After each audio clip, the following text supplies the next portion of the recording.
Amahoro y'Imana yongera abane nawe nshuti mukundwa, ndizera ko umeze neza ukomeye, Imana ikurinze. Nk'uko bisanzwe ni muri wa mwanya w'ikiganiro ibanga ry'ubutsinzi mwamwe mwashyikirijwe nanje. Imana yo mu ijuru ikumpera umugisha. Ndagushimiye wowe wamaze gukora subscribe kuri iyi channel. Imana ikumpera umugisha, ndetse nawe utarayikoraho wakora kuri ako kazogera kugira ngo udutere inkunga dukomeze twamamaze ubutumwa bwiza. Iyo nkunga yawe rero irakenewe. Nawe uhora ukora share, ugasharinga bino biganiro, Imana ikuduhere umugisha. Nyemerera rero dusangire ijambo ry'Imana. N'ubuhanuzi nzanye uyu munsi nzanye ubuhanuzi bwawe wowe unkurikiye, wowe uneze amatwi. Ni message yiwawe Imana impaye kugira ngo nze nyikubwire ubwo nari ndimo nsenga. Reka dusome iri jambo. Riravuze ngo ni Zaburi ya 86 umurongo waho n'umurongo wa 16. Haravuze ngo unyebuke umbabarire, uhe umugaragu wawe imbaraga zawe, ukize umwana w'umuja wawe. Unyereke ikimenyetso cy'ibyiza kugira ngo abanyanga bakirebe bamware, kuko wowe Uwiteka untabaye ukamara umubabaro, kuko wowe Uwiteka untabaye ukamara umubabaro. Pele siligone shandoma lekota la si enohose bini fai de horia menenga la silibone fai de horia. Imana lela kosa imeni ikwereke ikimenyetso cy'ibyiza. Pele foria mwene data nshuti y'umusaraba, Imana ikwereke ikimenyetso cy'ibyiza. Umaze igihe ku musozi, hari ikintu umaze igihe uri kurasengera, hari ikintu umaze igihe uri kurasaba Imana. Umaze igihe mu gisuzuguriro, umaze igihe ku musozi w'ubushomeri, umaze igihe ku musozi wo kubura urubyaro, umaze igihe ku musozi w'ubukene, umaze igihe ku musozi, nawe umusozi w'uburwayi urawuzi ko umazeho igihe.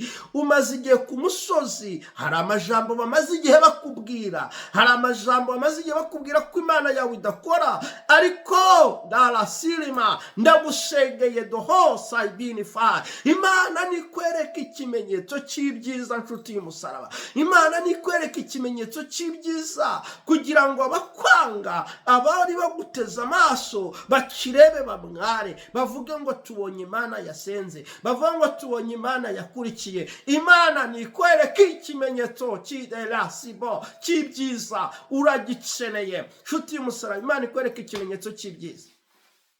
Iri ni isengesho Dawidi yasenze. Dawidi ni umuntu yarwanye intambara zikomeye, ni umuntu wageragejwe mu buryo bukomeye, ni umuntu wahizwe mu buryo bukomeye. Umwanzi Sawuli aramuhiga kubera ko Dawidi hari icyo yaragiye kuba we, hari icyo yaragiye kuba cyo, nuko ngo ahigwa na Sawuli. Sawuli aramurwanya, Sawuli aramuhiga, amuhiga kuva hasi kugera hejuru, aramunaniza, ashaka kumwica ngo aburizemo rya sezerano ry'Imana, aburizemo kimwe yaragiye kuba cyo. Ariko Dawidi aza guhindura isengesho, arasenga abwira Imana ngo Mana, noneho ndarambiwe rero guhora nihisha, noneho ndarambiwe rero akagasuzuguriro, noneho ndarambiwe rero ubuzima. Aravuga ngo unyereke ikimenyetso cy'ibyiza, kuko abanyanga barangose, abanyanga baranzungurutse. Wowe Uwiteka nyereka ikimenyetso cy'ibyiza. Imana nikwereka ikimenyetso cy'ibyiza, hari abantu bari bumenye ko wabanaga nayo. Imana nikwereka ikimenyetso cy'ibyiza, hari abantu bari buceceke. Imana nikwereka ikimenyetso cy'ibyiza, hari abantu bari butuze. Era kosa ibenefo. Wa mukobwa we, Imana nikwereka ikimenyetso cy'ibyiza. Wa musore we, data nakwereka ikimenyetso cy'ibyiza uragikeneye.